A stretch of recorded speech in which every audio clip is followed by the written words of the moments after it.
Host করবি না নাকি আমি বলবো? দুইজনই এখন তো চুপ। আমি অন্য সাইডে ভাই। হ্যাঁ। এখন তো আমি সাইড চেঞ্জ করছি। আচ্ছা, আমি ওয়েট করতেছি জায়েদ সাদ হোস্ট করবে, ও আবার ওয়েট করতেছে আমি কথা বলবো।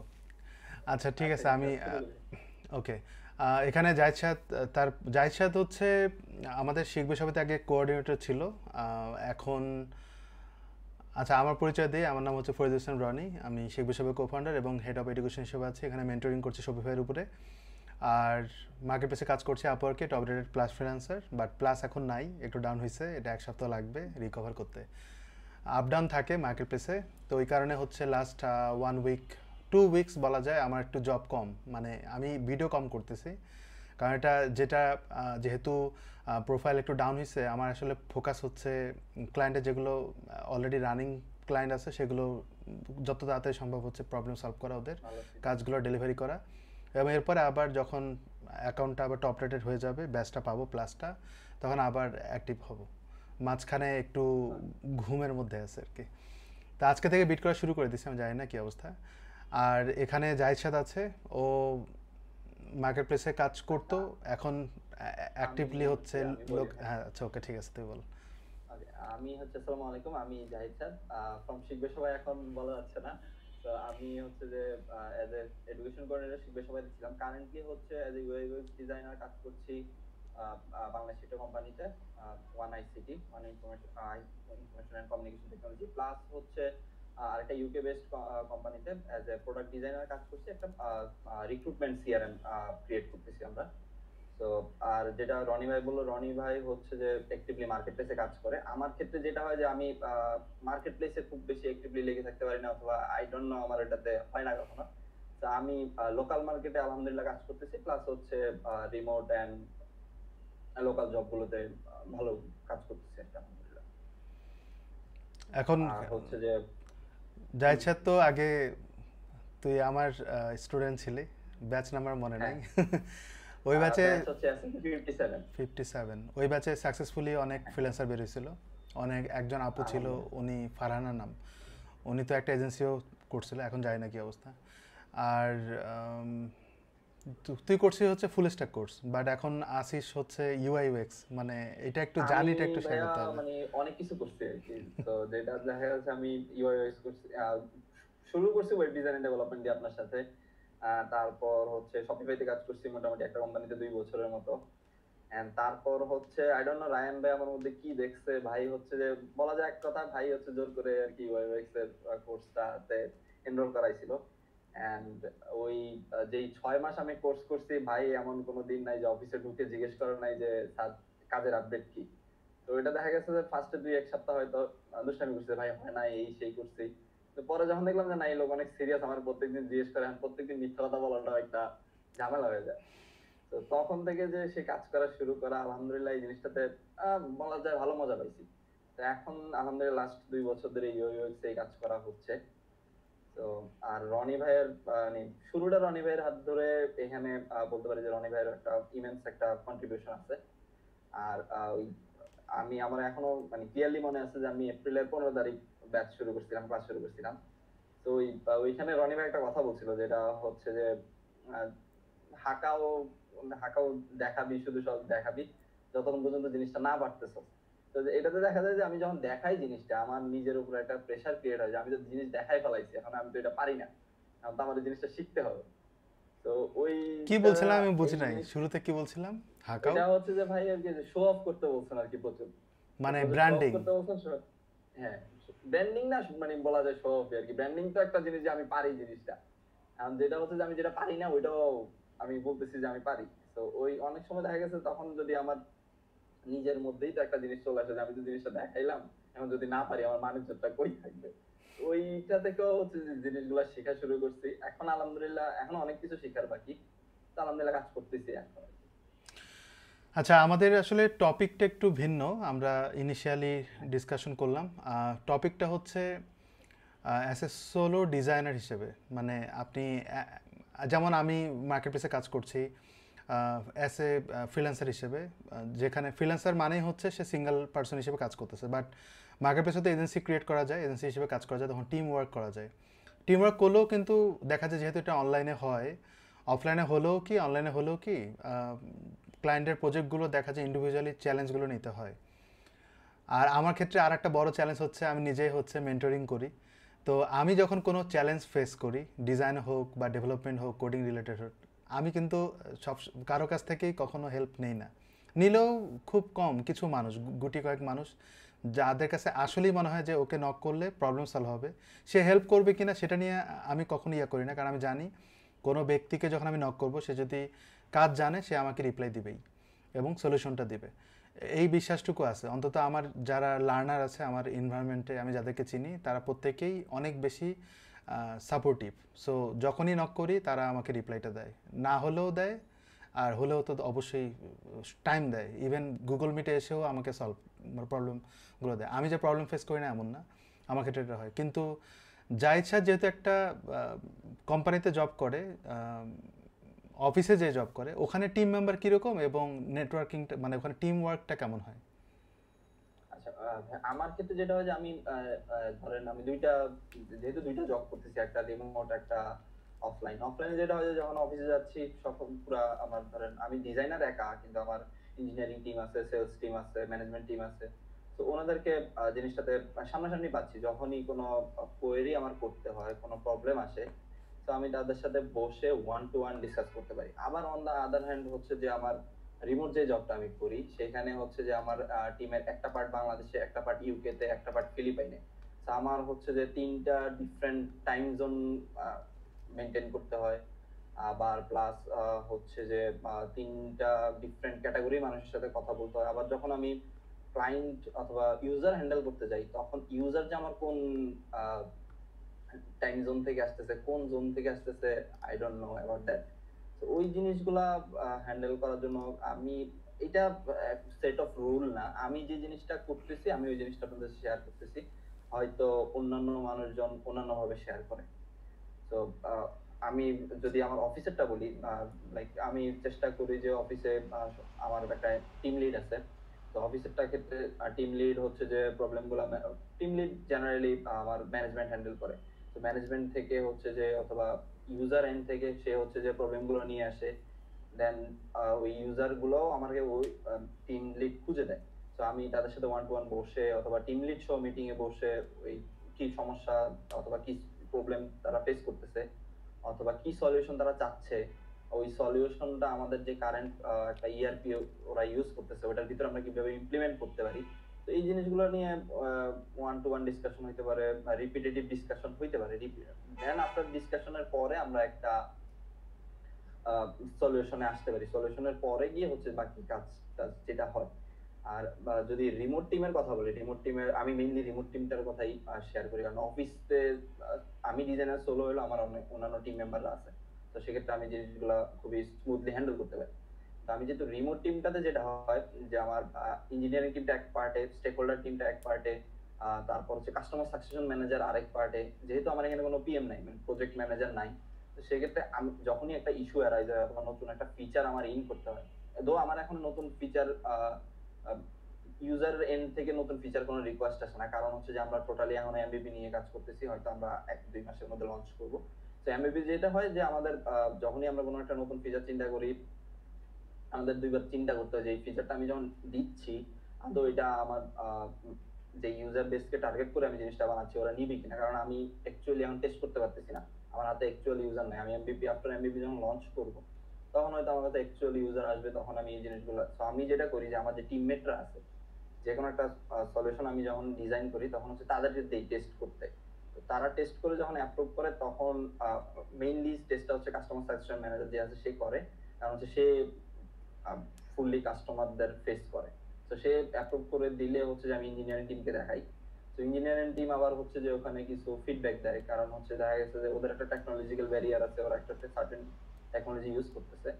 তো ওই টেকনোলজিতে ওইটা কেমন টাইম কনজিউমিং, যেহেতু আমরা এমবিপি টার্গেট করতেছি আমাদের খুবই ফাস্ট ফেজে কাজ করতে হয়। তো ওই টাইম কনজিউমিং ব্যাপারগুলো কোনো কিছুতে থাকলে ওই জিনিসটা আমরা আপাতত স্কিপ করে যাচ্ছি ভার্সন 2 এর জন্য, যখন আমরা মার্কেটে চলে যাবো তখন আমরা আস্তে আস্তে জিনিসগুলো করবো। এই প্রসেসে আমরা আগাচ্ছি আর কি। হ্যাঁ, তো অ্যাজ এ ডিজাইনার আমার সবকিছু জিনিসগুলো হ্যান্ডেল করতেছে। লেটার আমরা হয়তো ইন্ডিভিজুয়ালি কার সাথে কিভাবে হ্যান্ডেল করতেছি অথবা কি জিনিসগুলো করতেছি ওগুলো নিয়ে কথা বলতে পারবো। আর আপনার ক্ষেত্রে কি হয় ভাই, এটা আমি একটু জানতে চাই, কারণ আমার মার্কেট প্লেসের আইডিয়া খুবই কম। আমার কাজগুলো হচ্ছে সব মিক্সড, মানে আমি যে শুধু ডিজাইন করি এমন না, ডিজাইনটাকে তো ডেভেলপমেন্টে কনভার্ট করতে হয়, দুটো একসাথে করতে হয় প্যারালালি। ডিজাইন করলাম, ফ্রন্টেও দেখতে হয়, রেসপন্সিভও করতে হয়, ওইখানে আবার টেস্টিং ব্যাপারটা হচ্ছে এরকম, মানে আমি তো আর ইউজার টেস্টিং করতে যাই না। সো ওই ক্ষেত্রে হচ্ছে ক্লায়েন্টের হয়ে দেখার চেষ্টা করি, মানে আমি কোনো কিছু করার সময় ক্লায়েন্ট যেহেতু রিকমেন্ডটা দিছে, ওইটা একবার না কয়েকবার পড়ি। কোনো রিকমেন্ড যদি দেয়, অনেক সময় ক্লায়েন্ট রিকমেন্ড দেয় না, তো যদি দেয় ওটা আমি কয়েকবার পড়ি। আমি এমনও পাইছিলাম একবার ক্লায়েন্ট, সে একটা ডক ফাইল দিছিল, পুরো রিকোয়ারমেন্ট পুরো এক পাতা অনেক কিছু লিখে দিছে। তো আমি আসলে কিছুই বুঝতেছিলাম না। তো বলতেছে, আমি বললাম যে আমি তোমার রিকোয়ারমেন্টটা বুঝি না, তুমি ভিডিও কলে আসো অথবা একটা ভিডিও পাঠাও। বলে যে তুমি যতবার রিড করবা তত বেশি ক্লিয়ার হবে। সে বোঝে, সে মানে একজন ফ্রিল্যান্সারের ক্ষেত্রে চ্যালেঞ্জটা কি সেটা বোঝে। তো আমাকে ওইটা বললো, তো আমি ওই কন্টেন্টগুলো কপি করে গুগল ট্রান্সলেটরে দেওয়ার পর যা বাংলা দেখি, বাংলা আসলে বোঝা যায় না, ইংলিশের মতো করে ইমাজিন করতে হয় বা ওটা রিড করতে হয়, বাংলা আসলে ওই ফিলিংসটা আসে না। তো তখন আমি বারবার পড়ি, ওকে আর ভয়ে নক করি না, আমি পড়তে থাকি। সে আমাকে এক্সেস দিছে, জব দিয়ে দিছে, কিন্তু আমি বুঝতেছি না আসলে কি বলতেছে। পড়তে যতবারই পড়ি ততবার বিভিন্ন অ্যাঙ্গেলে পড়ার চেষ্টা করি। ওরা আসলে ল্যাঙ্গুয়েজগুলো এত বেশি নেটিভ, মানে ওই রকম না যে খুব সহজে বোঝা যায়। আমার মনে হয় না কেউ বুঝবে যে ভালো ইংলিশ পারে। আমার খুব কষ্ট হইতো তখন, মানে পড়তে 2 দিন কিন্তু গেছে, টাইম ছিল 2 দিন গেছে। এরপরে ভাবলাম যে যেভাবে হোক এটা বুঝতেই হবে, কারণ এটাই আমার শেষ ভরসা। মানে ও তো দিয়ে দিছে, ও তো বলতেছে যে এর মধ্যেই সব আছে, কিন্তু বোঝা মুশকিল, পুরা গুগলির মতো হয়ে গেছিলাম আমার জন্য। তো এটা ওভারকাম করছি, সে বুঝতে পারছে যে হ্যাঁ এটা চ্যালেঞ্জ। দুই একটা জায়গায় প্রবলেম হয়েছে, সেটা করতে আমি এক জায়গায় বলছি যে এই জায়গাটা আমি বুঝি না, একটু বুঝাই দাও, তখন বুঝাই দিছে।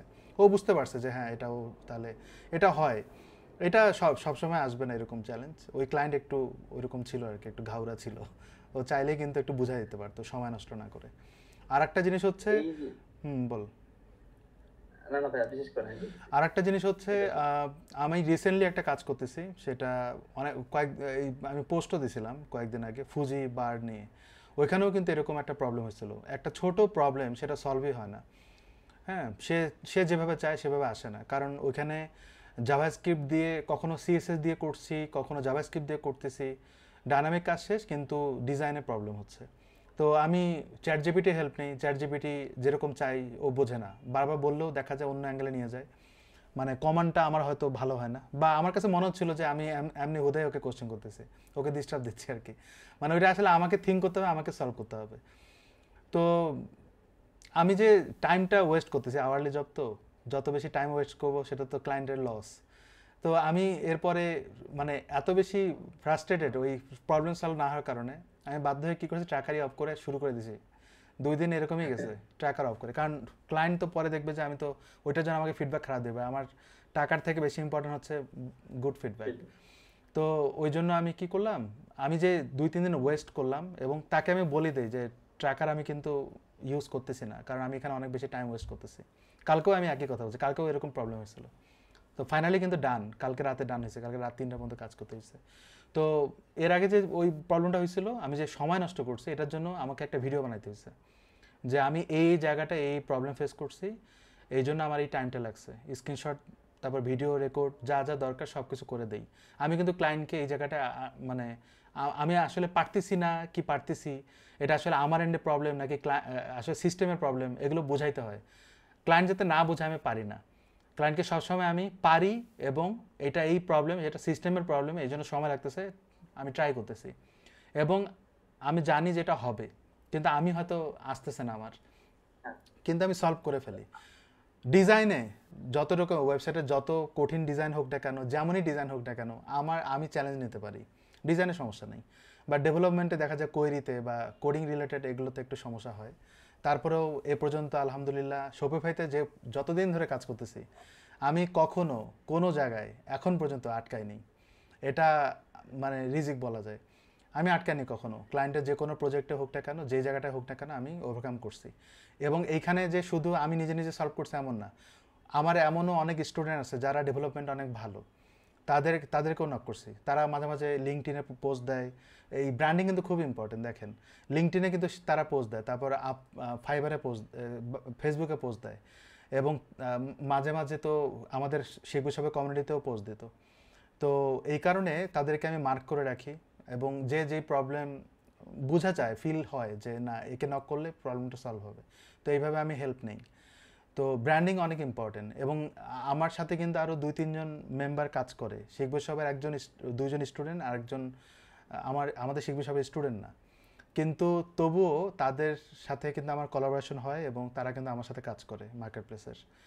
তো এই ব্র্যান্ডিং করে বিধায় আমি কিন্তু বুঝি যে কে কেমন কাজ করে। আর আমি তো ক্লায়েন্টের কাজ করতেছি, তো আমি তো রিস্ক নেব না, আমি এমন কাউকে কাজ দিব না যাকে কাজ দেওয়ার পর আমি একটু স্বস্তিতে থাকবো, মানে থাকবো না আর কি। তো আমার তো স্বস্তি দরকার। আমি কাউকে যদি কাজ দেই, ক্লায়েন্টের কাজ সে ভালোভাবে করলো না, আমার তো অস্বস্তি লাগবে, এবং ক্লায়েন্ট যদি বাজে ফিডব্যাক দেয় সমস্যা। এবং এইভাবে কিন্তু একজনের বাজে ফিডব্যাক পাইছি আমি। আমি একটা ক্লায়েন্টের জবে 2.9 পাইছি, এটা আরেকজনকে দিয়ে করানো হয়েছে। এটা অবশ্য প্রবলেমটা কমিউনিকেশনটা ধরে ফিডব্যাক দিছে, কাজে সমস্যা ছিল না, বাট একটু ঢিলামি হয়েছে আর কি আমার এন্ড থেকে। কারণ থার্ড পার্টি যখন কাজ করে একটু ঢিলামি হয়, কারণ আমি তো তার জন্য ওয়েট করি যে সে কখন রিপ্লাই দিবে, এটা একটা প্রবলেম। আর ওই যে বললাম সলভটা আমাকে এইভাবে করতে হয়। অ্যান্ড যেহেতু একা একা কাজ করা হয়, তো আমি অবশ্য ক্লায়েন্টের যখন জব নেই, ক্লায়েন্টের রিকোয়ারমেন্টটা বুঝি। মেইন ফ্যাক্ট হচ্ছে অনেক কাজে অনেক স্ট্রাগল করতে হয়, অনেক কাজে অনেক ইজিলি করা যায়, এবং আমি যত কাজ করি সবগুলোর ব্যাকআপ রাখি। যখনই কোনো কাজ করি, কোনো থিম ডেভেলপমেন্ট হোক, ডিজাইন হোক, কাস্টমাইজেশন হোক, কোনো পেজ বিল্ডের কাজ, লিকুইডের কাজ, সব কিছুই আমি ব্যাকআপ রাখি, ডাউনলোড করে রাখি। শুধুমাত্র শোগানটা করা হয় না, বাকি সবগুলো করা হয়। এগুলো রাখি কারণ ফিউচারে অনেক সময় রিউজ করার মতো হয়। আবার দেখা যায় ক্লায়েন্ট যদি বলে যে এটা ভালো লাগছে, এটাই আমাকে দাও, তো তখন আমাকে করতে হবে না। আর তাছাড়া আমি একটা প্রোডাক্ট নিয়ে কাজ করতেছি যাতে ওগুলো রিউজ করা যায়, রিসেল করা যায়, এই জন্য ওইটা নিয়ে কাজ করা লাগে। আর এই তো এইভাবে চলতে হয় আর কি আমাকে। আমার ক্ষেত্রে যেটা হয় যে ভাই আমি এখন রিসেন্টলি হচ্ছে যে চ্যাট জিপিটি প্রচুর ইউজ করি। চ্যাট জিপিটি যে প্রিমিয়াম ভার্সনটা আছে, তো আমি যেহেতু অ্যাজ এ সোলো কাজ করি, আমার হচ্ছে কোনো সিনিয়র ডিজাইনার নাই অথবা সিনিয়র পার্সন নাই, তো আমি হচ্ছে যে ও চ্যাট জিপিটি র হচ্ছে যে আমার সিনিয়র ডিজাইনার বানাই দেই। তো সে হচ্ছে যে ডিফারেন্ট ডিফারেন্ট এজ কেসেস অথবা ডিজাইনের ফ্লো গুলা সে খুঁজে দেয়। তো তখন আমি ওগুলা আবার ওগুলোর উপর আবার রিওয়ার্ক করি। প্লাস হচ্ছে যে আমি যেটা করতেছি একদম শুরু থেকে, সেটা হচ্ছে কমিউনিটি কোলাবোরেশন। আমি কমিউনিটি কোলাবোরেশনটা প্রচুর পরিমাণে করি, কারণ হচ্ছে যে আমি একা আমার পক্ষে সবকিছু শেখা সম্ভব না। প্লাস হচ্ছে যে আমার থেকে, আমি মাত্র মার্কেটে আছি 2 বছর ইউআই ইউএক্স ফিল্ডে, আমার থেকে ওয়ে মোর এক্সপিরিয়েন্স মানুষজন আছে। তো এমন মানুষজন আছে আমার বয়স যত, তার ডিজাইনের এক্সপিরিয়েন্স তত বছর। তো ওই জিনিসগুলাতে যেটা হয় যে এন্ড ডিজাইন কমিউনিটিতে যেটা হয় যে এই কমিউনিটিটা অসম্ভব পরিমাণে হেল্পফুল। আপনি খুবই সিনিয়র ডিজাইনারকে যখন নক দিবেন, হয়তো ইমিডিয়েটলি পাচ্ছেন না, কিন্তু 1-2 সপ্তাহের মধ্যে তার শিডিউল পাওয়া যাচ্ছে। তো আমি কোনো একটা প্রবলেমে আটকে গেলে হচ্ছে যে ওনাদের সাথে এই মানে কমিউনিটি কোলাবোরেশন অথবা এই কনসালটেশনটা করে, যেটা হচ্ছে যে এই প্রবলেম গুলো সলভ করি আর কি। যেহেতু আমার ডিজাইন, আমি ডিজাইন তো ইচ্ছে মতো করতে পারি, কারণ আমার ফিগমাতে অল অ্যাবাউট হচ্ছে যে আমার line and rectangle and other shape. কিন্তু যেটা হচ্ছে যে কোন শেপ কোন কালার কি বসাইলে জিনিসটা আমার যে ইউজার বেসকে আমি টার্গেট করে করতেছি, তো ওই জিনিসগুলোতে হিট করবে, অথবা ওই জিনিসগুলো থেকে আমি যে রেজাল্টটা চাচ্ছি ওটা উঠে নিয়ে আসতে পারবো। কারণ ডিজাইন ইজ মানে আমি যেটা বিশ্বাস করি যে ডিজাইন ইজ এক্সপেন্সিভ থিং। কারণ হচ্ছে যে যে কোনো ডেভেলপার অথবা কোনো একটা ওয়েব ডিজাইনারকে দিলে জিনিসগুলো করে দিতে পারে, কিন্তু কেন ডিজাইন ওই ওয়েব ডিজাইনার অথবা ডেভেলপারের কাছে না গিয়ে আগে আমার কাছে আসে, যাতে হচ্ছে যে হয়তো তার সলিউশনটা মোর মিনিংফুল হয়, অথবা তার জিনিসগুলা হচ্ছে যে আরো একটু অ্যাপ্রোপ্রিয়েট হয়। তো এই জায়গাটা থেকে যখন আসে, তখন হচ্ছে যে আমি চেষ্টা করি যে যে ক্লায়েন্টটা আমার কাছে আসছে তার টাইমটা সেভ করা, তার মানিটা সেভ করা। কারণ হচ্ছে আমি যখন একটা উল্টাপাল্টা কাজ করবো, তখন তার ডেভেলপমেন্ট এন্ডে গিয়ে হচ্ছে যে ওই জিনিসগুলো এফেক্ট করে, কারণ ডেভেলপমেন্ট কস্ট অনেক বেশি, ডিজাইনার থেকে ডেভেলপারদের কস্টিং অনেক বেশি। তো আমি চেষ্টা করি যে এই কমিউনিটি কোলাবোরেশনের থ্রুতে অথবা সিনিয়র ডিজাইনার অথবা আমার আদার যা ফেলো মেটরা আছে কমিউনিটিতে, আমি ডিজাইনার সোলো হইলো, আমার তো একটা বিশাল একটা কমিউনিটি আছে, তো এই জিনিসটা থেকে হেল্প নেওয়ার চেষ্টা করি। আরেকটা জিনিস যেটা হচ্ছে বলা যায়, নতুন যারা কাজ করতেছে, নতুন আসছে, তাদের জন্য একটা গোল্ড মাইন বলা যায়, সেটা হচ্ছে এডিপি লিস্ট। এডিপি লিস্টে হচ্ছে যে আপনি হয়তো এমন এমন রিসোর্সফুল পার্সনদেরকে আপনি পাচ্ছেন যেখানে যে যাদেরকে আপনি হয়তো ইন পার্সন রিচ করা সম্ভব না। যেমন আমি গতকালকে একটা সেশন পাইছি, সে হচ্ছে হয়তো গুগলের একটা ডিজাইনার, তার সাথে আমি একটা সেশন গতকালকে পাইছি, সেটা হচ্ছে হয়তো নেক্সট উইক অথবা তার পরের উইকে। তো এই পার্সনটাকে তো আমি জিন্দেগিতে হচ্ছে যে হয়তো বাংলাদেশে থেকে আমার পক্ষে রিচ করা সম্ভব না। তো এডিপি লিস্টের থ্রুতে হচ্ছে যে তাদের 30 মিনিট 40 মিনিটস এর একটা সেশন, অনেক কিছু। তো হুম। এই রিসোর্সটা আপনারা ইউজ করতে পারেন যারাই নতুন শুরু করতেছেন। এটিপি লিস্ট একটা গোল্ড মাইন বলা যায় আমাদের জন্য। তো আপনি যারা ইউজ করতেছেন ওখানে একটু সার্চ করলে আপনি দেখবেন যে লিড ডিজাইনার অথবা ভালো প্রোডাক্ট ডিজাইনার অথবা আপনার web designer, web developer, sales এর পারসন, এভরি স্কিলের পারসনরা আছে। ওখান থেকে আপনারা হচ্ছে যে সেশন বুক করে আপনারা আপনাদের পোর্টফোলিও রিভিউ বলেন, জেনারেল মেন্টরশিপ বলেন, সবকিছু করে নিতে পারেন। এন্ড এখন কারেন্টলি ওরা কস্টিং অ্যাড করতেছে, সেশন গুলা পেইড করতেছে, কিন্তু মোস্ট অফ দা সেশন আর ফ্রি। তো এই জিনিসগুলো করে হচ্ছে যে আপনি নতুন অথবা সোলো কাজ করলে এই জিনিসগুলা করার মাধ্যমে হচ্ছে যে আপনি আপনার প্রবলেম গুলা সলভ করতে পারেন অথবা জিনিসগুলো ওভারকাম করে নিজের প্রতিনিয়ত আপডেট করতে পারেন। জায়ছাদ, আচ্ছা এখানে হুম। অনেকের জন্য একটু ক্লিয়ার দরকার যে আমি কিন্তু ওয়েবে কাজ করি, আর জাহিদ আগে ওয়েবে কাজ করতো, এখন কিন্তু ইউআই ইউএক্স ডিজাইনার। তো ওনার কিন্তু ইউআই ইউএক্স ডিজাইন যেহেতু করে, ওনার কিন্তু ওয়েবের বিশাল একটা এক্সপিরিয়েন্স আছে, অনেক দিনের এক্সপিরিয়েন্স আছে। তো ওই কারণে হ্যাঁ, ওনার জন্য ডিজাইন সেন্সটা কিন্তু মানে উনি বোঝে যে একজন কোডারের কোন জায়গায় কোন চ্যালেঞ্জ থাকতে পারে। এবং যে আমরা অনেক সময় বলি না যে ইউআই ডিজাইনার যদি বুটস্ট্র্যাপ দিয়ে ওয়েবসাইট বানান এবং ইউআই ডিজাইনারের যে লেআউট উইথ সেটার সাথে অসামঞ্জস্যপূর্ণ হলে আমরা গালি দেই যে ইউআই ডিজাইনার হচ্ছে বুটস্ট্র্যাপ জানে না দেখে এরকম হয়েছে। তা আমাদের জন্য একটু চ্যালেঞ্জ হয়, অনেকে যারা ডিজাইনে কাজ করেন তারা এরকম চ্যালেঞ্জ ফেস করেন। কিন্তু জাহিদ যখন এই ডিজাইনটা করে তখন তার জন্য এটা চ্যালেঞ্জ না। সে জানে যে একজন ওয়েবের কোডার বা যে ডিজাইন করবে কোডিং করবে তার জন্য কিভাবে আমার ইউআই ডিজাইনটা হলে বেটার। তো জাহিদ কিন্তু এখন ইউআই ডিজাইনের কাজ করে, ইউআই ইউএক্স ডিজাইনের কাজ করে। আর হ্যাঁ, জাহিদ কাছে এই আমার ক্ষেত্রে হচ্ছে যে ভাইয়া ওয়েব ডিজাইন জানাটা হচ্ছে যে আমার একটা অন্যান্য ডিজাইনার থেকে একটু আপার হ্যান্ডে রাখে। কারণ অনেকে দেখা যাচ্ছে ডিজাইন যারা করে তারা হচ্ছে যে এই কোডিং অথবা আদার জিনিসগুলা কিভাবে কাজ করে, হয়তো কিভাবে আমি গ্রিড অথবা লেআউট গুলো কিভাবে নিলে ওই জিনিসগুলা ডেভেলপারের জন্য ইজিয়ার হবে, ওই জিনিসগুলো ওনারা বুঝে না। তো এই যেহেতু আমি 3-4 বছর কাজ করছি, তো সেক্ষেত্রে আমার ওই জিনিসটাতে হেল্প হয়। প্লাস হচ্ছে ধরেন আমি ডিজাইন করলে এখন যে ল্যান্ডিং পেজ ডিজাইন অথবা ইউআই ডিজাইনের কাজগুলা রিসেন্টলি নিতেছি, মোস্টলি হচ্ছে ভাই শপিফাই এর জন্য, মোস্টলি শপিফাই অথবা ওয়ার্ডপ্রেস এর জন্য। তো শপিফাই এন্ড ওয়ার্ডপ্রেসে পেজ বিল্ডার এন্ড ওয়ার্ডপ্রেসের সবকিছুরই কিছু একটা লিমিটেশন আছে। তো আমি কাস্টম করে যেমন সবকিছু করে ফেলতে পারি, হয়তো ওই জিনিসগুলোতে করতে পারি না। যেহেতু আমি শপিফাই এন্ড ওয়ার্ডপ্রেসে কাজ করে আসছি, তো আমার ব্যাক অফ দা মাইন্ড থাকে যে আমি এই এলিমেন্টটা যখন বসাবো তখন যে আমার হচ্ছে যে কাস্টমাইজেশন করতেছে অথবা পেজ বিল্ডার নিয়ে কাজ করতেছে, তার জন্য কতটা ইজিয়ার হয় অথবা তার জন্য সে এটা ইমপ্লিমেন্ট করতে পারবে কিনা। তো এই জিনিসটা আমার মানে খুবই আপার হ্যান্ডে রাখে। আচ্ছা আমার জানার যে যারা ইউআই ইউএক্স শিখতেছে বা কাজ করতেছে উঠতে যারা এখন, তাদের ক্ষেত্রে জানার দরকার। এবং আমারও একটা কিউরিসিটি আছে যে একজন ইউআই ডিজাইনার ফিগমা ইউজ করতেছে, হয়তো আরও কিছু টুলস ইউজ করতেছে। তো কী কী টুলস ইউজ করা হয়, মানে এই পর্যন্ত কতগুলো টুল ইউজ করছিস তুই কাজ করতে যায়? আমি হচ্ছে ভাইয়া মোস্টলি এখন ফিগমা ইউজ করি।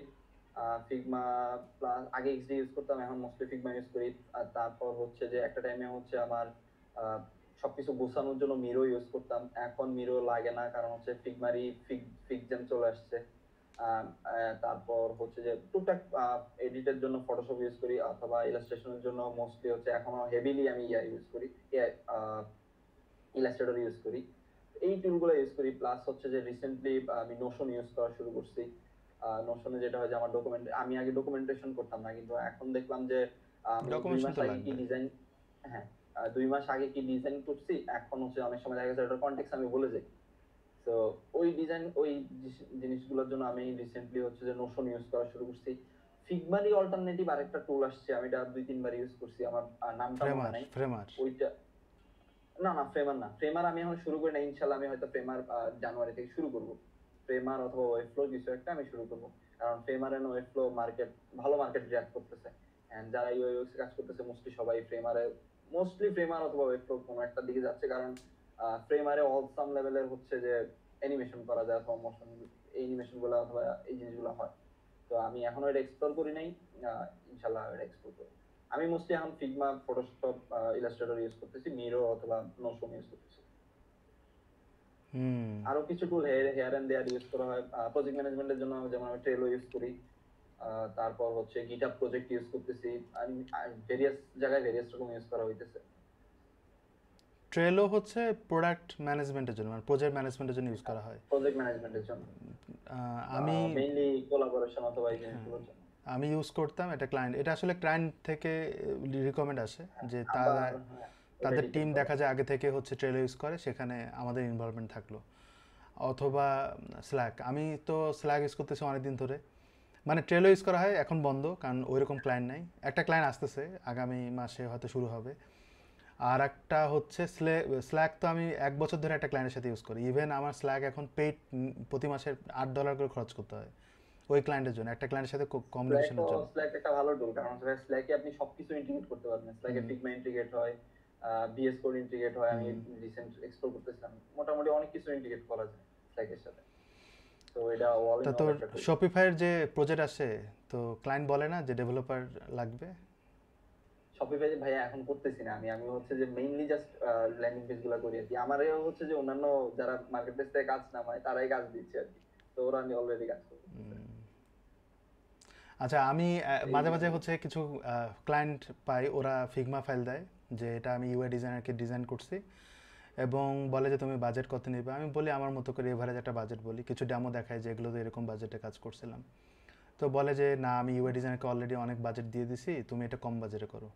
তো বাজেটটা কিন্তু দেখা যায় ওর যতখানি বাজেট থাকে, ও ডিজাইন করতে যে প্রচুর বাজেট খরচ করে ফেলে, তখন ডেভেলপারদের জন্য একটু মানে যতটুকু থাকে আর কি উদ্বৃত্ত সেটা দেয়।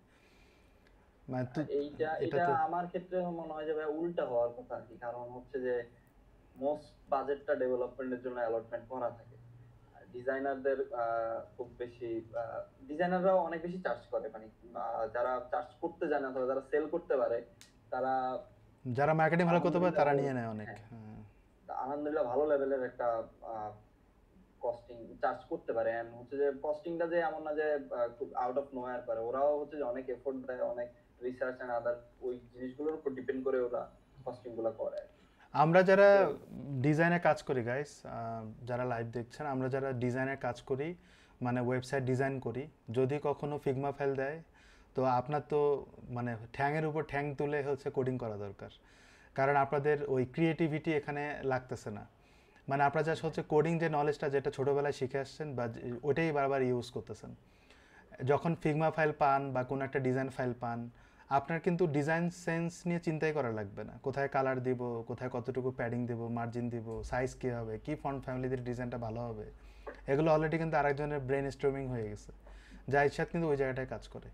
তো এরপরে হচ্ছে আমরা ডিজাইনে কাজ সেক্ষেত্রে দেখা করি। যায় যে ভাইয়া মানে ওয়েবে যারা কাজ করে তাদের হচ্ছে যে মোটামুটি 30-40% কাজ কমায় দেয় হচ্ছে যে ডিজাইনাররা যারা, কারণ হচ্ছে 70% যে করে দেয়, 70%। হ্যাঁ, ওইটাতে যেটা হয় যে ধরেন আমাদের আগে চিন্তা করতে ক্লায়েন্টের সাথে মোটামুটি মারামারি চলে যে এটা এমনি দিলে হচ্ছে যে ইউজার খাবে না, আমার এবি টেস্টিং এ এটা ফেল করতেছে, অনেক কাহিনী চলে ডিজাইনের এন্ডে আইসা।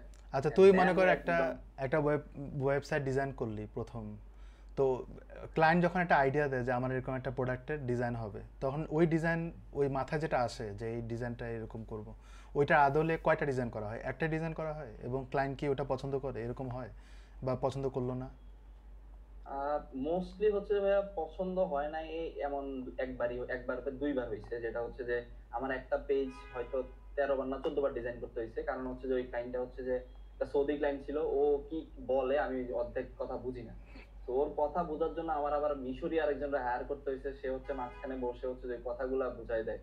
ওই আমার কথা সৌদি ক্লায়েন্টের বোঝায়, সৌদি ক্লায়েন্টের কথা আমার মানে আমারে বোঝায়। দোভাষী দোভাষী। এই ক্ষেত্রে হ্যাঁ, তো ওই ক্ষেত্রে যেটা হয়েছে যে আমার মানে একটা ল্যান্ডিং পেজ আমার 26 বার ডিজাইন করতে হয়েছে, সরি 13 বার ডিজাইন করতে হয়েছে। এন্ড দেন ওইটার আবার ডিফারেন্ট ভার্সন হয়েছে। তো ওই প্রজেক্টটাতে প্যারা খাইছি। আর আদার দেন দ্যাট যেটা হয় যে ভাইয়া মানে যখনই ক্লায়েন্ট কোনো রিকোয়ারমেন্ট নিয়ে আসে, আমি হচ্ছে যে রিকোয়ারমেন্টের উপর ডিপেন্ড করে তারে কিছু এক্সাম্পল দেখাই যে এইগুলা সেম তোমার নিশে হচ্ছে যে এরা ভালো করতেছে, এই রিসার্চ গুলো ওরা অলরেডি করে ফেলছে। তো ওই জিনিসগুলো যখন তারা করে ফেলছে, কেন আমরা হচ্ছে যে আরো মাথা এখানে ঘামাবো, কারণ অলরেডি এরা এখান থেকে রেজাল্ট বাইর করে আনতেছে। তো তারা টাকা খরচ করছে, তারা রেজাল্ট বাইর করে আনতেছে, তো আমরা জাস্ট ওখান থেকে অ্যাডাপ্ট করি। তো এই ক্ষেত্রে দেখা যায় যে ডিজাইন এন্ড আদার এলিমেন্ট অথবা ফ্লো গুলা রিজেকশনের চান্স আমার ক্ষেত্রে কমে যায়। ক্লায়েন্ট যে এমন হয় ক্লায়েন্ট যে বলে যে আমার এরকম একটা প্রোডাক্টের একটা ইউআই ডিজাইন করতে হবে, মানে ওয়েবসাইট ডিজাইন করতে হবে, তো ওই সময় আমি যে রিসার্চ করতেছি, এই রিসার্চ করার জন্য কোন কোন প্ল্যাটফর্ম ইউজ করি বা কিভাবে করি? আমি এখন হচ্ছে যে মানে লাইভ যে, যদি ধরেন আমার শপিফাইয়ের জন্য করতে হয়, শপিফাইয়ের যতগুলা কারেন্ট ওয়েবসাইট চলতেছে সেম প্রোডাক্টের, তো ওই জিনিসগুলো ঘাটাই। আবার যদি ধরেন এটা স্যাসের জন্য হয়, মানে সফটওয়্যারের জন্য হয়, সেক্ষেত্রে লাপা নিনজা আছে, স্যাস ল্যান্ডিং পেজ আছে, এই জিনিসগুলো হেভিলি কাজে দেয়। আরেকটা জিনিস হচ্ছে মবিন আছে, মবিনটা পেইড। তো আপনারা যারা আবার অ্যাপ্লাই হচ্ছে, আপনি যদি এডুকেশন প্ল্যানে অ্যাপ্লাই করেন কিছুটা ডিসকাউন্ট দিচ্ছে, কিন্তু মবিনও হচ্ছে একটা গুড রিসোর্স। সো আপনি এখানে ওয়েবসাইটের এমনও এলিমেন্ট আছে দেখেন, আপনার নাম, আপনি নামও জানেন না। তো মবিনে ওই এলিমেন্ট গুলা খুবই সুন্দর করে সাজানো আছে। আপনারা যদি মবিনে একটু খাটান তাইলে হচ্ছে দেখবেন যে আপনি অনেক আইডিয়া পাবেন যে একটা ফ্লো কিভাবে কাজ করে, একটা স্ক্রিনে কি কি এলিমেন্ট থাকা দরকার।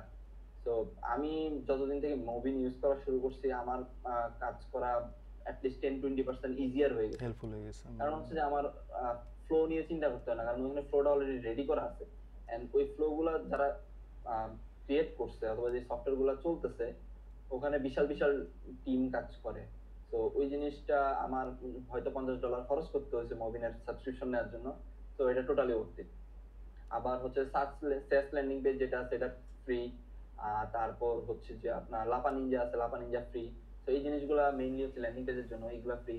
আবার হচ্ছে যে আপনি যদি লিঙ্কডইনে অ্যাক্টিভ থাকেন, লিঙ্কডইনে কিছু অ্যাপ পোস্টার আছে, তো টুইটারে কিছু অ্যাপ পোস্টার আছে, তাদেরকে ফলো করতে পারেন। তারা যেটা করে যে আপনার একটা অ্যাপ অথবা একটা, এটা কিন্তু তাদের সার্ভিস, অ্যাপ পোস্টার যারা আছে তারা কিন্তু আপনার থেকে টাকা নেয়, দেন আপনার অ্যাপ রোস্ট করে দেয়। রোস্ট বলতে হচ্ছে যে আপনার অ্যাপের কোথায় ফ্লো আছে, কোথায় ইমপ্রুভ করতে হয়, তো এই জিনিসগুলো ওরা বলে দেয়। তো দেন ওই জিনিসগুলোর আবার ওরা কিছু কন্টেন্টও শেয়ার করে। তো ওই জিনিসগুলো যখন আপনি কন্টিনিউয়াসলি ফলো করবেন, তখন আপনার জন্য কাজ করাটা অনেক ইজিয়ার হয়ে যাবে, কারণ তখন আপনার ব্যাক অন দ্য মাইন্ড থাকবে যে এই জিনিসটা তো আমি এই জায়গায় দেখছি, এভাবে কাজ করলে হয় না, এটা একটু ইমপ্রুভ করে কাজ করতে হয়। তো ওই অ্যাপ পোস্টারদের আপনি লিঙ্কডইন এন্ড টুইটারে ফলো করতে পারেন, এগুলা ডিজাইনারদের জন্য খুবই হেল্পফুল। রনি ভাই আপনি চাইলে আপনিও ফলো করতে পারেন, আপনারও হচ্ছে নেক্সট প্রজেক্টের ক্ষেত্রে হয়তো লিস্ট কাজে লাগবে। কোন প্ল্যাটফর্ম? লিঙ্কডইনে আছে ভাইয়া, টুইটারে আছে অ্যাপ পোস্টার, মানে অ্যাপ পোস্টার সার্চ করলে পাবেন। যেমন লিঙ্কডইনে আমি এক ভাই, ওনার নাম হচ্ছে মোহাম্মদ রাহাত মোস্তফা, ওনার পেজটা হচ্ছে রোস্ট পায়। আবার হচ্ছে টুইটারে আছে আরো দুই তিনজন, আমি ভুলে গেছি ওনার নাম, কিন্তু আমার ফিড ঘাটলে পাওয়া যায়। নেট বাফার করতেছে কোনো কারণে। আচ্ছা, আমার এন্ডে হচ্ছে না আমার এখান থেকেই হচ্ছে, হওয়ার কথা না, বাট হচ্ছে।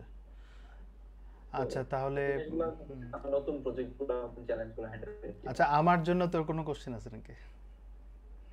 আপনার জন্য কোশ্চেন হচ্ছে যে ভাইয়া, মানে আপনি যখন ডেভেলপমেন্টে কাজ করেন, একটা মানে রিসেন্ট হচ্ছে সমস্যা হচ্ছে, এটা হচ্ছে প্রজেক্ট বাজেটিং নিয়ে। প্রজেক্ট বাজেটিংটা কিভাবে করেন, বাজেট অ্যালটমেন্ট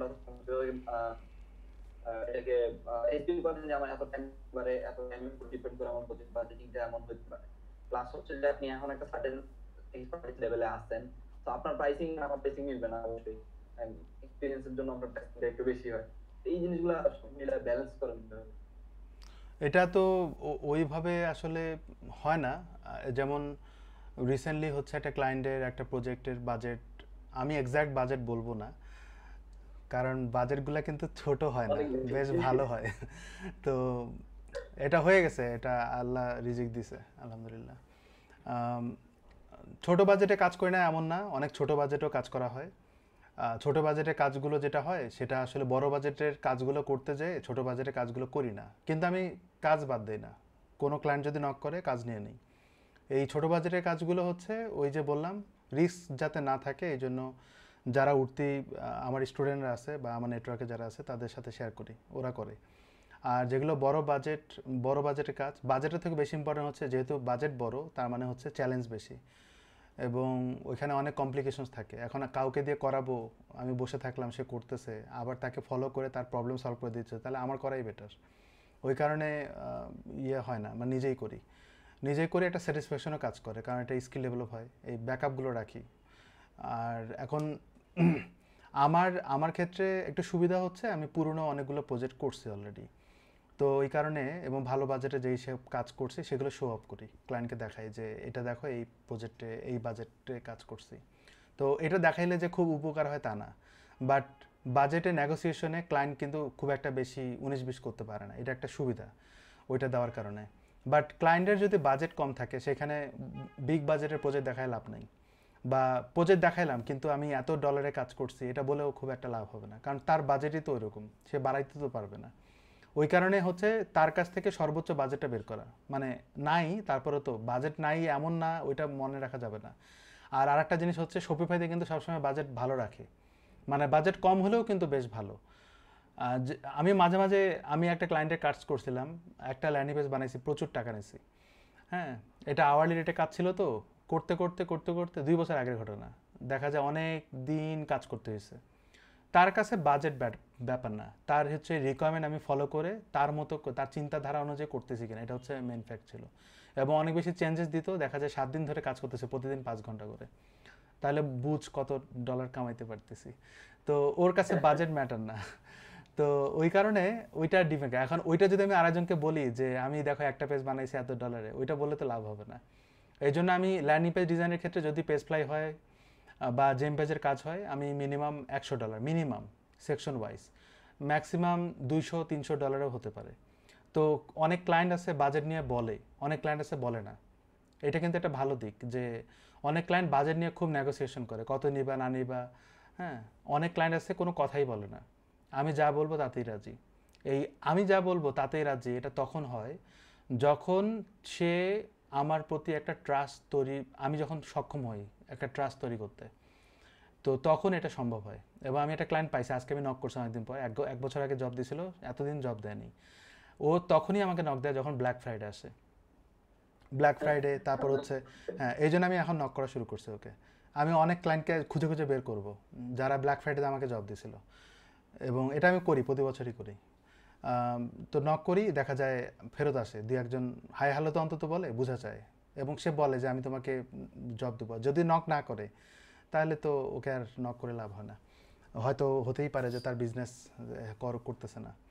তো ওই ক্ষেত্রে দেখা যায় ওই নক করলে ওই বাজেট নিয়ে আসে আর কি, সে জব আবার ইয়ে করে ব্ল্যাক ফ্রাইডের এই বাজেটগুলো। ওই ক্লায়েন্টটা যেটা হয়, ও আমাকে বলে যে তুমি এটা কত দিয়ে করবা, যে আমি $এত, ওকে ফাইন, সাথে সাথে মাইলস্টোন অ্যাক্টিভ করে দেয়। এখনও কিন্তু জব রানিং আছে কিন্তু মাইলস্টোন অ্যাক্টিভ নাই, ও মাইলস্টোন দিয়ে দেয়।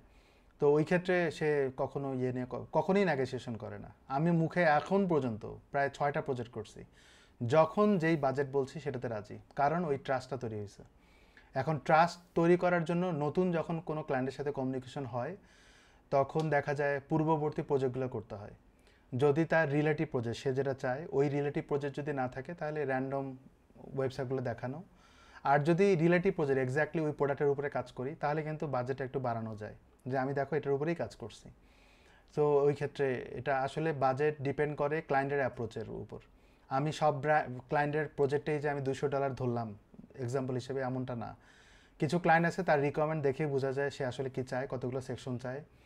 সে তার রিকোয়ারমেন্ট সেই নিজেই, তার রিকোয়ারমেন্টই বুঝায় দেয়, সে নিজেই বুঝায় যে আমি বাজেট কীরকম চাওয়া উচিত। তো তখন আমি এভাবে চাই। এরপরেও আমি এমনভাবে চাই আমি যেন ক্লায়েন্টকে হাতছাড়া না করতে পারি। আমি চাই না আমার ক্লায়েন্ট চলে যাক। সে যদি বলে যে আমার বাজেট $50, ওকে ফাইন, আমি তোমার $50 কাজ করে দেবো। সে যদি বলে যে আমার বাজেট 200, তুমি বেশি চাইছো, $200 যদি করো করো, ওকে ফাইন, আমি ওটাতেই করে দেবো। এটা ডিপেন্ড করে মাইন্ডসেট। মানে আমি যদি তার ওয়েবসাইটটা $50, আমি যদি স্যাটিসফাইড হই, আমি $50 করে যদি স্যাটিসফাইড হই, তাহলে আমি করলাম। কারণ তার যদি বাজেট বেশি না হয়, সে কাউকে না কাউকে কিন্তু $50 হায়ার করবে। তো আমার নিতে সমস্যা কোথায়? এবং অনেকেই বলে যে হ্যাঁ, এটা $200 আমি করতাম, একজন $50 করছে, সে তো অনেক কম বাজেটে করছে, মার্কেট নষ্ট করতেছে। এটা আসলে ক্লায়েন্টের বাজেটই তো ওরকম।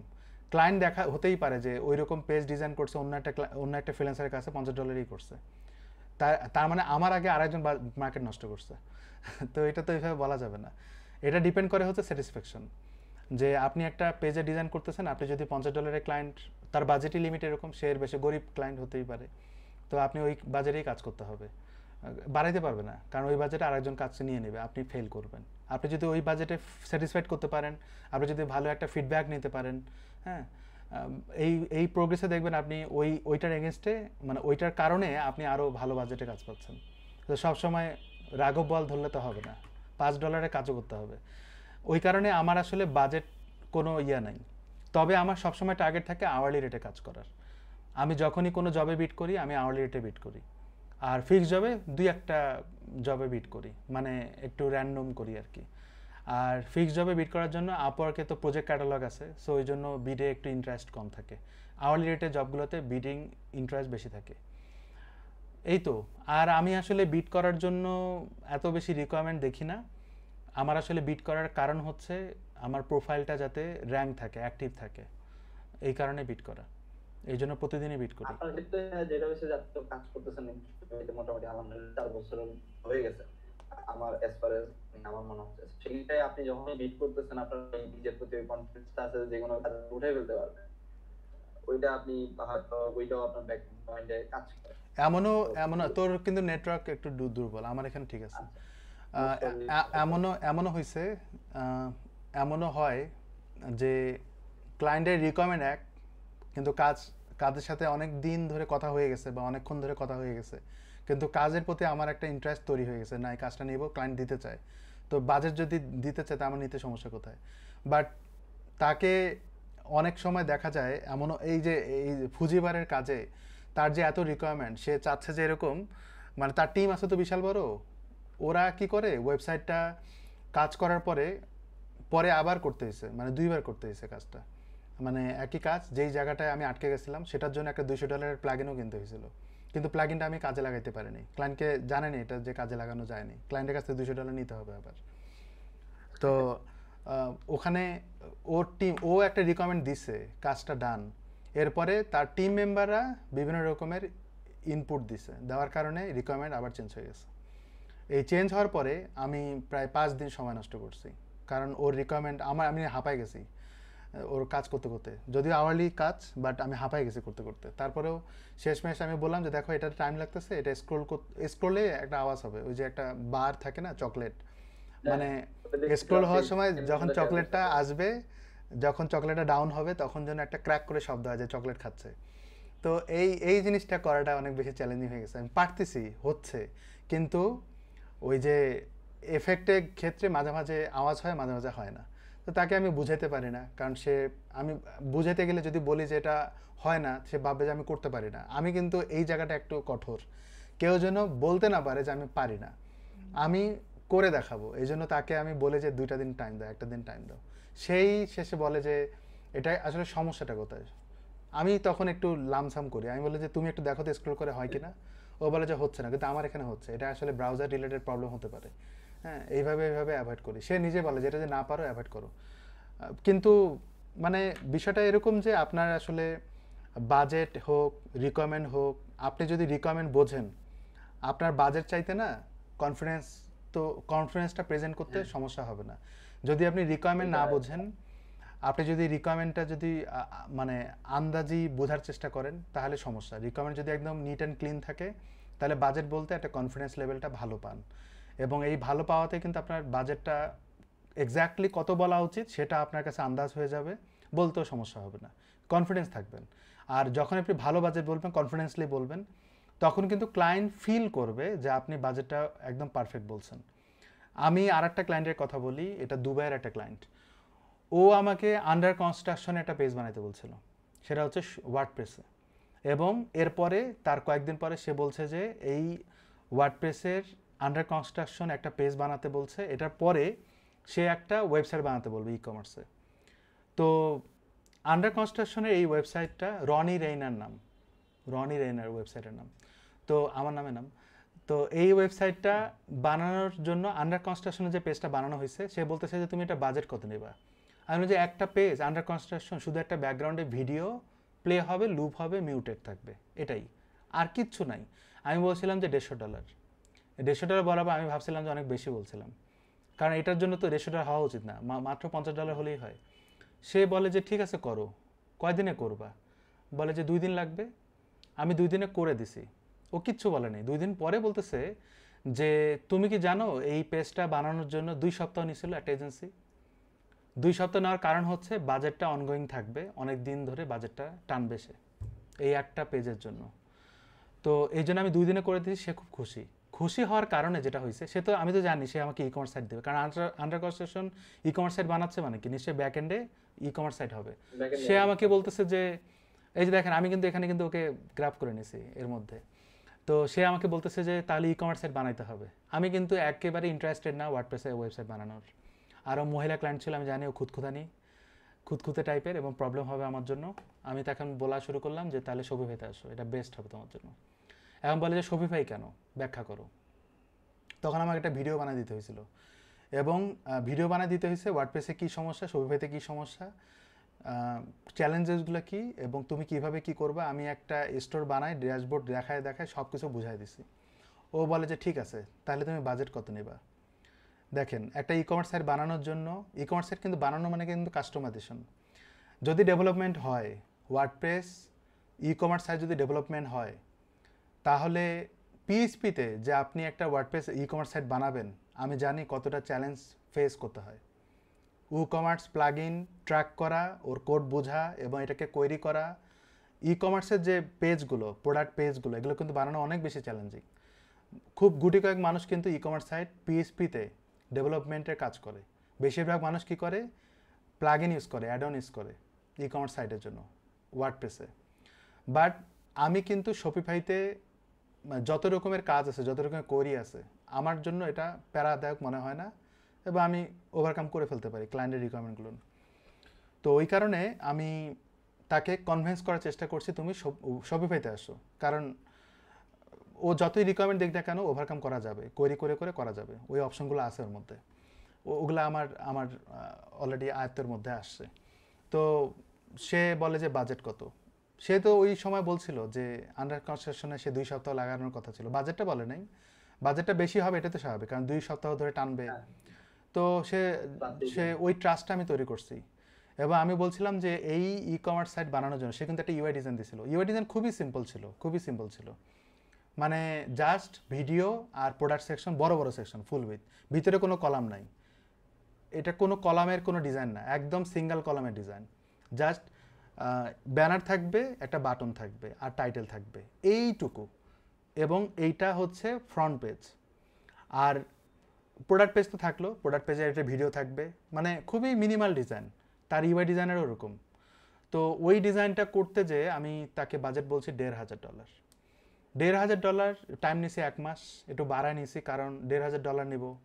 যদি আমি বলি 2 দিনে হচ্ছে, মানে যদি বলি 1 সপ্তাহ হচ্ছে, তাহলে হয়তো বাজেটটা একটু অ্যাডজাস্ট করতে হবে, তো এই জন্য বলছি 1 মাস। অথচ করছি 15-20 দিনে হয়ে গেছে।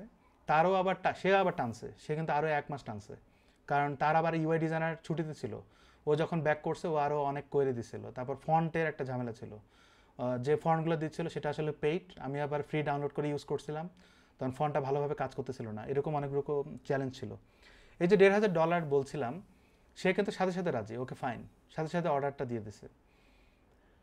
তখন আমার আফসোস হচ্ছিল যে আমি $1,500 কেন বলছি, আমার বলা উচিত ছিল $3,000। কারণ আমি আসলে কনফিউজ ছিলাম যে $1,500 রাজি হবে কিনা। মানে যদি এরকম হইতো $3,000, আমার মনে হয় সে রাজি হইতো। মানে সে তো বাজেট নিয়ে একদমই জানেই না, সে একদম নতুন প্ল্যাটফর্মে, সে জানেই না অর্ডার কিভাবে দিতে হয় আপনাকে। আল্লাহ। এটা ডিপেন্ড করে আর কি। কিন্তু এখনো আমি তার আমার সাথে কাজ ক্ষেত্রে করি। ভাই যেটা হয় যে ধরেন মানে আপনারা তো হচ্ছে যে একটা সেট অফ আপনার কাছে পেজেস থাকে, যখন আমার কাছে রিকোয়ারমেন্ট নিয়ে আসে তখন আমার কাছে কোনো সেট অফ পেজেস নাই, কিছুই নাই। তো সেটা আমি একটা প্রাইসিং প্ল্যান নেই। এক হচ্ছে যদি আমি এজিউম করতে পারি যে আপনার পেজ হবে, তখন আমি একটা পেজ ওয়াইজ বাজেট করি, যে হয়তো হোম পেজের জন্য $100, $200, দেন পেজ গুলোর জন্য একটা বাজেটিং করি। আবার যদি ধরেন যে এজিউম না যায়, সেক্ষেত্রে তো আমি সেকশন ওয়াইজ প্রত্যেকটা একটা পেজে যদি 10টা সেকশন থাকে, সেকশন ওয়াইজও মাঝে মাঝে চার্জ করি। তো সেকশন ওয়াইজ চার্জ করলে যেটা হয় যে ওই ক্লায়েন্ট অনেক সময় উল্টাপাল্টা অনেক সেকশন দিতে চায়, তো সে ওই জিনিসগুলো কমায় নিয়ে আসে, খুবই প্রিসাইজ জিনিসগুলো নিয়ে আসে। আবার অনেক সময় দেখা গেছে সে বাজেট কমাইতে গিয়ে জিনিসগুলো কমায় দেয়, কিন্তু আমার কাছে মনে হচ্ছিল না এটা তার বিজনেসে হ্যাম্পার করবে, তখন হয়তো আমি আবার এক্সট্রা 2 একটা সেকশন ফ্রিতেই করে দেই, অথবা করে দিলে ওর কাছে মনে হয় যে এটা ফ্রি, আমি কাজ করতেছি না, কিন্তু আপাতত এটা আমার বেটারমেন্টের জন্য করে দিচ্ছে। তা আমি বাজেটিং গুলো এভাবে করি। আবার হচ্ছে দেখা যাচ্ছে যদি খুবই বড় প্রজেক্ট হয়, তো সেক্ষেত্রে হয়তো দেখা যায় যে আমি আরো 2-3 জন টিম মেম্বার নিয়ে হচ্ছে যে একটা ওর সাথে হচ্ছে যে হয়তো একটা রিমোট জবের মতো ডিল করি। তো আমি এখন কারেন্টলি একটা বড় প্রজেক্ট হ্যান্ডেল করতেছি, ওইভাবে টিম হ্যান্ডেল করতেছি। আমি পুরো টিম সেট করি, করে হচ্ছে যে ওই ক্লায়েন্ট অ্যাড করি, যে দেখা গেছে যে এটা তার যদি টিম না থাকে আমি পুরো টিমটা সেট আপ করে দিই, ওটার জন্য একটা কস্টিং রাখি, এন্ড দেখা গেছে যে আমি ওই পুরো টিমটা ম্যানেজ করি, ম্যানেজ করে হচ্ছে ওর পুরো প্রজেক্ট গুলা উঠাই দিই আর কি। তো এই ক্ষেত্রে দেখা গেছে যে আহ, আমার একটা এজেন্সি টাইপের মতো হয়ে যায়, তো যেটা 3 মাস 6 মাস লং টার্ম চলে, মানে যেটা আপনি হচ্ছে আপনার স্টুডেন্টদের দিতে দেন ওই জিনিসগুলোর মতো হয় আর কি। আর আপনার লাস্ট কোশ্চেন আমি একটা জিনিস মিস করে গেছি, যেটা হচ্ছে যখন আমার কাছে একদমই নতুন প্রজেক্ট আসে, তখন হয়তো দেখা গেছে যে আমি জিনিসগুলো জানি না। তখন আমি জিনিসগুলো যেটা করি, যে যেমন আমি যেই রিক্রুটমেন্ট সিআরএম এ কাজ করতেছি, আমার কাছে যখন রিক্রুটমেন্ট সিআরএম আসছে, সিআরএম কি জিনিস অথবা সিআরএম কেমনে কাজ করে, তারপর আবার রিক্রুটমেন্ট সিআরএম কেমনে কাজ করে আমি জানি না। এখন আমি হচ্ছে যে ইন্টারভিউ দিচ্ছি, সবকিছু হয়েছে, জব তো হয়ে গেছে, এখন আমি রিক্রুটমেন্ট সিআরএম এ কাজ করবো কেমনে? আমি যেটা করছি, ওই রিক্রুটমেন্ট সিআরএম ডিপার্টমেন্ট সিআরএম গুলো মোস্টলি হচ্ছে যদি 100টা সিআরএম থাকে 95টা পেইড, এন্ড ওগুলা যে দেখবো রিসার্চ করবো ওইটারও কোনো ইয়া নাই। তো আমি যেটা বুদ্ধি বের করলাম, যেটা হচ্ছে যে আমি প্রত্যেকটা রিক্রুটমেন্ট সিআরএম এর হচ্ছে একটা ডেমো সেকশন থাকে, ট্রেনিং সেকশন থাকে। আমি প্রত্যেকটা সিআরএম এ গিয়ে গিয়ে হচ্ছে যে ট্রেনিং বুক করছি।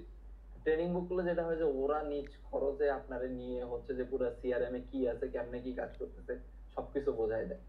এন্ড আলহামদুলিল্লাহ ওই রিক্রুটমেন্ট সিআরএম রিসার্চ করতে করতে মানে এমন হয়েছে যে আমার কাছে এখন যদি any kind of recruitment CRM আমি কাজ করে দিতে পারবো।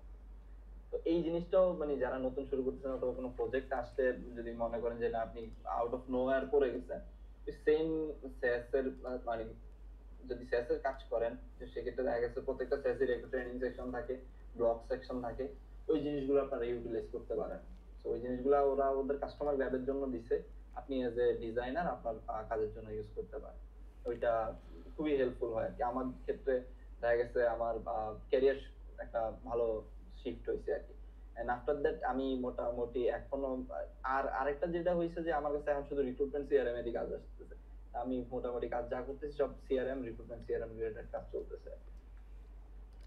জায়ছাদ আচ্ছা। একজন কোশ্চেন করছে, হুম হুম। আউট অফ মার্কেটপ্লেস হ্যাঁ, ক্লায়েন্ট একুইজিশন কিভাবে করেন?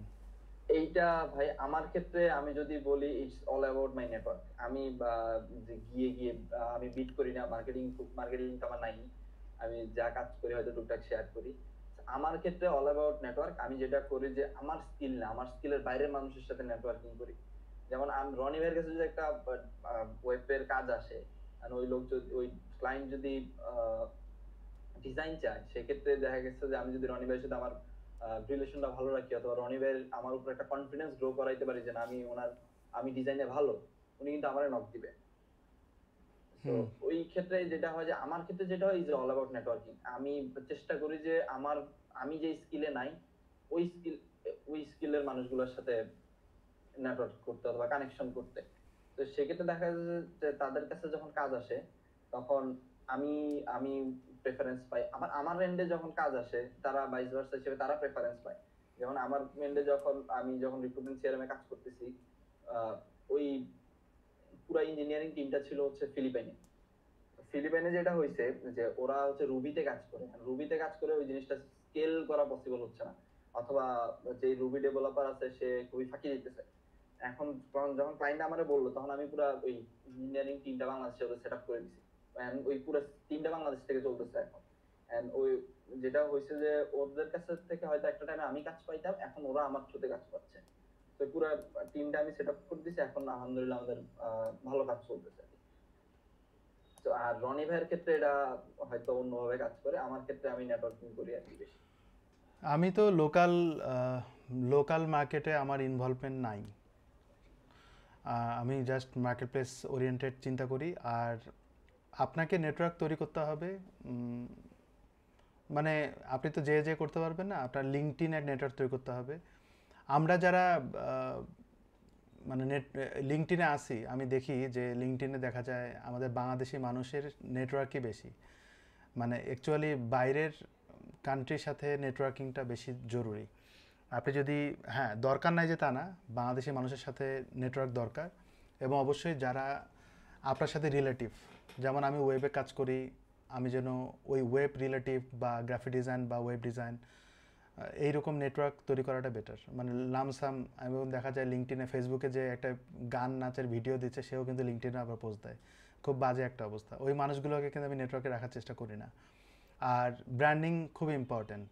আপনি সবাইকে যে পোক করতেছেন তার থেকে বেটার হয় আপনি নিজের পোর্টফোলিও পোস্ট করা, নিজের কাজের অভিজ্ঞতা শেয়ার করা, মাঝে মাঝে কিছু ভিডিও শেয়ার করা, মানে বিভিন্নভাবে শেয়ার করা, মাঝে মাঝে হচ্ছে টিপস ট্রিক শেয়ার করা, নিজের কাজের রিসেন্টলি কোনো প্রজেক্ট করছেন সেটা দেওয়া, মানে নতুন কোনো একটা প্রজেক্ট রান করছেন, স্কিল ডেভেলপ করছেন, সেগুলো পোর্টফোলিও আকারে পোস্ট দেওয়া, কী কী চ্যালেঞ্জ সম্মুখীন হয়েছেন, কী কী টুলস ইউজ করছেন সেগুলো পোস্ট দেওয়া, এগুলো করতে হয়।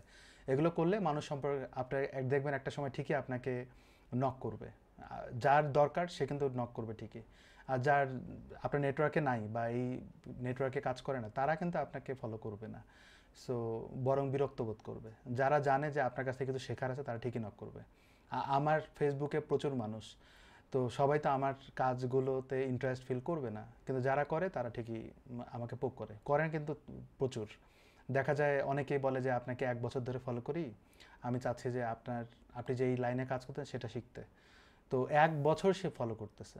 আপনিও কিন্তু এরকম দেখবেন 1 বছর থেকে 1.5 বছর আপনি দেখবেন সে অন্য কাজ করে, সে যে কাজ বসে থাকে ফলো করে এমন তো না।